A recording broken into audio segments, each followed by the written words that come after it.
Hello students, I welcome you all to my YouTube channel E-Political Science. Today we are going to discuss a topic which is many times repeated in your exams, whether it is a program or it is honors. Many times it has been asked in the exams. So let us try to locate that question which is repeated many times, and students have frequently asked me, ma'am, which questions gets repeated, let us know. So this is one of the question, और ये question बहुत बार repeat किया जाता है. तो ऐसे तो मैंने इस क्वेश्चन को समझाया है आपको, basically what does it mean and how you have to attempt this question, but still we are trying to understand in depth what through the scholars interpretation, and through other perspective also, other viewpoint also. Let us try to understand this question, and the question is relationship between liberty and equality, स्वतंत्रता और समानता के बीच संबंध. ठीक है. सो यहाँ पे मैं इस वीडियो में दोनों ही मीडियम में, इंग्लिश हिंदी मीडियम दोनों में ही, मैं इस जो क्वेश्चन है इसके आंसर को एक्सप्लेन करूँगी. स्लाइड्स में मे बी पॉइंट्स जो हैं वो इंग्लिश में लिखे हुए हैं, but I will be explaining it in both the English and the Hindi medium. So for that you don't have to worry. So let us begin this discussion on very important dynamics, and the dynamics is liberty and equality, its relationship. So first of all, I told you that in order to understand the relationship, we first need to know that whether both the concepts, whether they are positively connected, क्या ये सकारात्मक तरीके से इनका जो अंतर संबंध है, क्या ये सकारात्मक है. पहला, सकारात्मक जहाँ होगा तो वो एक दूसरे के पूरक भी होंगे. ये दोनों ही अवधारणाएं जो हैं, लिबर्टी एंड इक्वालिटी, जो आपको सेकेंड यूनिट में पढ़ना है बीए प्रोग्राम का, ऑनर्स में भी पढ़ना होता है लिबर्टी इक्वालिटी. तो ये जो दो अवधारणाएं हैं, इनका जो अगर आपस में संबंध सकारात्मक है तो एक दूसरे के ये पूरक भी होंगे, और एक दूसरे के लिए जो इनके कंडीशंस होंगे वो फेवरेबल होंगे. ठीक है, प्रोपोर्शनल होंगे इनके रिलेशनशिप, ऐसे हम समझें इसको.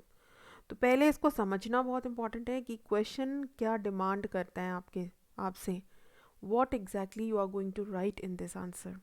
ठीक है, आप सिर्फ किसी भी बुक को फॉलो करके कॉपी पेस्ट ना करें.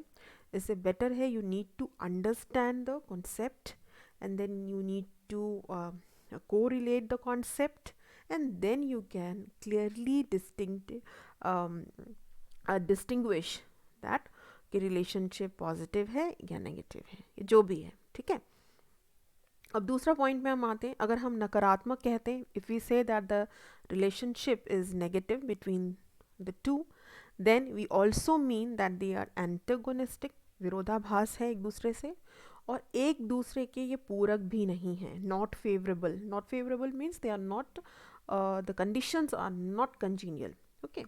तो अब हमें ये समझना है कि जब हम ये दो रिलेशनशिप बिल्ड करने की कोशिश कर रहे हैं यहाँ पे, हमें इसको और कैसे समझा सकते हैं.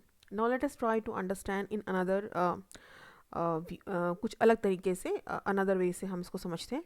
पहला है, अगर हम पहले इसको समझने के लिए हमें समझना ज़रूरी है कि लिबर्टी क्या है, व्हाट इज़ लिबर्टी. तो लिबर्टी में आपने पढ़ा है आइसिया बर्लिन का कॉन्सेप्ट, आइसिया बर्लिन और जे.एस. मिल का concept. Isaiah Berlin, J S. Mill के भी वीडियो मैंने अपलोड करे हुए हैं, जिसमें आइसिया बर्लिन और जे.एस. मिल के कॉन्सेप्ट्स को पूरा कंपेयर किया गया है. ठीक है. If you want you can go through that video. Now liberty में basically negative and positive liberty है जो मेन है, इसके जो आधार है नेगेटिव एंड पॉजिटिव. इक्वालिटी में जब हम समझते हैं, समानता को जब हम समझते हैं, तो हम कहते हैं औपचारिक समानता, अनौपचारिक समानता. औपचारिक समानता वो है जहाँ पे किसी तरह का कोई भेदभाव नहीं है. अनौपचारिक समानता वहाँ है जहाँ भेदभाव है. ठीक है. अब हम थर्ड वे में आते हैं समझने के लिए. Liberty positive to equality. अगर मैं ये स्टेटमेंट देती हूँ कि लिबर्टी जो है सकारात्मक है समानता के लिए, तो इसमें मैं क्या कहना चाह रही हूँ. मैं इसमें पॉजिटिव लिबर्टी के बारे में कहना चाह रही हूँ कि positive liberty is favourable to informal equality. यहाँ पे जो मेरा स्टेटमेंट होगा या जो भी स्कॉलर्स जो इसका समर्थन करते हैं इस आर्ग्यूमेंट का, वो इस तरह के ही आइडियोलॉजी और व्यू पॉइंट रखते हैं। किस तरह का व्यू पॉइंट? कि पॉजिटिव लिबर्टी जो कि विथ रेस्ट्रेंट्स विथ लिमिटेशंस है is favourable to informal equality that is with special privileges. ठीक है, अब यहाँ पे स्कॉलर्स कौन कौन से हैं? Scholars Harold Laski, Macpherson, C B Macpherson. Ideologies which can be related to this particular argument is समाजवाद, सोशलिज्म, और ये बहुसंस्कृतिवाद, मल्टीकल्चरलिज्म।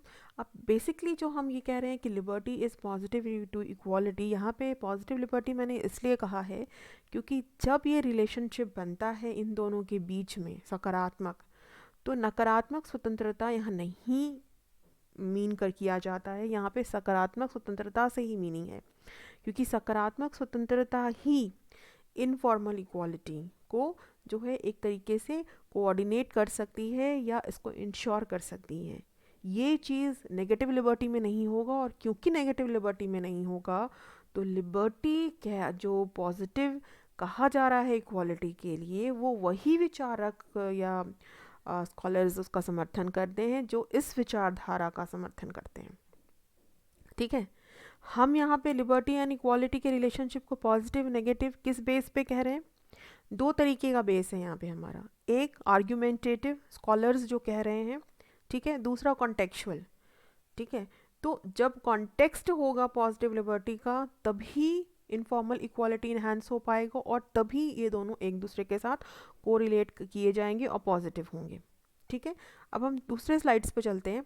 जब मैं ये कहती हूँ कि liberty and equality they are antagonistic to each other, एक दूसरे के विरोधाभास हैं या एक दूसरे के पूरक नहीं है, एक दूसरे के साथ नहीं चल सकते, कोऑर्डिनेट हम नहीं कर सकते इनको एक दूसरे के साथ, तो यहाँ पे what do I mean is negative liberty without रेस्ट्रेंट्स।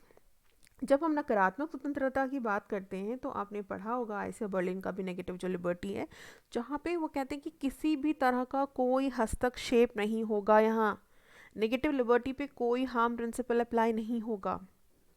ठीक है, अब फॉर्मल इक्वालिटी, नेगेटिव लिबर्टी जहाँ पे होगा वहाँ बहुत पॉसिबिलिटीज़ प्रोबेबिलिटीज़ होती हैं कि it will ensure formal equality. Formal equality means without privileges, किसी भी तरह का कोई भी प्रिविलेजेस नहीं होगा यहाँ पे, और इसलिए यहाँ पे लिबर्टी एंड इक्वालिटी एक दूसरे के लिए एंटागोनिस्टिक हो जाते हैं, एक दूसरे के विरोधाभास हो जाते हैं, क्योंकि यहाँ पे जो लिबर्टी एंड इक्वालिटी एंटागोनिस्टिक है, तो यहाँ पे वो सोशल इक्वालिटी जो है लिबर्टी जो है इंश्योर नहीं कर रहा, तो यहाँ पे क्या कर रहा है, ये जो नेगेटिव लिबर्टी है इसका समर्थन कर रहा है, कहता है कि विदाउट रेस्ट्रेंट्स, और ये फॉर्मल इक्वालिटी का समर्थन कर रहा है जिसमें कि किसी भी तरह की कोई प्रिविलेजेस की बात नहीं करते। इक्वालिटी से मतलब यहाँ पे अगर हम कॉन्टेक्चुअल देखें तो सोशल इक्वालिटी है, that is not formal equality की सबको हम समान तरीके से ट्रीट करें, क्योंकि समान तरीके से अगर हम ट्रीट करेंगे तो फिर हम स्पेशल प्रिविलेजेस, डिप्राइव्ड ग्रुप्स और जिनकी स्पेशल रिक्वायरमेंट्स है उनको हम अकोमोडेट नहीं करेंगे, क्योंकि हमारे संविधान में भी इस तरह का अकोमोडेशन दिया है, and there are groups, there are people who need such accommodation, so which we cannot deny that particular perspective. अब इस तरह के जो व्यू पॉइंट हैं जो स्कॉलर्स रखते हैं वो न्यू लिबरल्स हैं, मैंने बताया था, नव उदारवादी विचारक, स्वेच्छातंत्रवादी लिबर्टेरियंस, फिर क्लासिकल लिबरल्स, परंपरागत उदारवाद। ठीक है, scholars name of you Adam Smith, Lord Acton, Robert Nozick, there are many others, Friedman, Alexis de Tocqueville, जिन्होंने डेमोक्रेसी इन अमेरिका की बुक लिखी है, और वो भी यही मानते हैं कि लिबर्टी एंड इक्वालिटी साथ नहीं चल सकते, they are hindrance to one another. Now what are the solutions, what are the findings that we are looking at, तो फिर हम क्या कहेंगे, हम कैसे फिर इसको हम अपने आंसर को एंड कैसे कहेंगे? अगर सर क्वेश्चन आता है, अदर क्वेश्चन आता है कि इन दोनों के बीच में आप रिलेशनशिप लिखिए, या कहा जाता है कि क्या ये एक दूसरे के पूरक हैं या विरोधाभास हैं, इसको अपने मत की पुष्टिकरण करें, तो आप फाइनली जब आप लिखें आंसर, जब आप इंक्लूड करें, तो you can say that both are not always positive and not always negative. हमेशा सकारात्मक होंगे ऐसा नहीं है, हमेशा नकारात्मक होंगे ऐसा नहीं है, तो नकारात्मक और सकारात्मक जो इनके जो रिलेशनशिप है, इसके बीच में बेस क्या है, आधार क्या है, आइडियोलॉजीज क्या है, कॉन्टेक्स्ट क्या है. So that is the thing that I have written, that context is very important. ठीक है. जो कॉन्टेक्स्ट है वो आपको ध्यान में रखना है. और लास्ट टू लास्ट आपको balance is very crucial. So both the things, liberty and equality, they are both a value laden concept. आपको मैंने बताया हुआ है normative concept, and they are very very crucial, very very important for a democratic setup. So हम किसी भी दोनों अवधारणाओं को डिनाई नहीं कर सकते. हाँ, दोनों साथ कैसे चल सकते हैं ये आधार हमें तय करना पड़ेगा. ये किस कॉन्टेक्स्ट में साथ चलेंगे, क्या चीज़ें इंपॉर्टेंट होंगी इनके साथ चलने के लिए, अगर ये साथ नहीं चल रहे हैं तो किस तरह के बातों पे ये इशारा कर रहे हैं. ठीक है, ये सारी बातों को हमें समझना ज़रूरी है. और अगर हम ये सारी बातें समझ सकते हैं तो we can write a very very good answer. So students, again I will repeat, do not copy paste whatever is there in any book, whichever book you are referring, other you are referring OP Gopa, you're going for Bhargava, or you are going for my own book.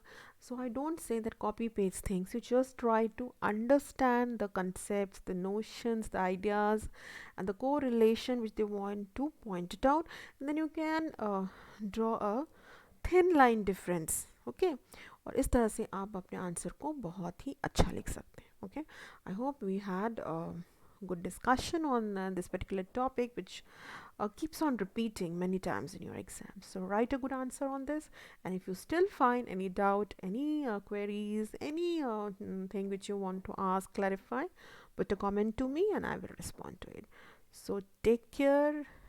Again, things are very serious outside, so take care of your health and God bless you. Have a nice day.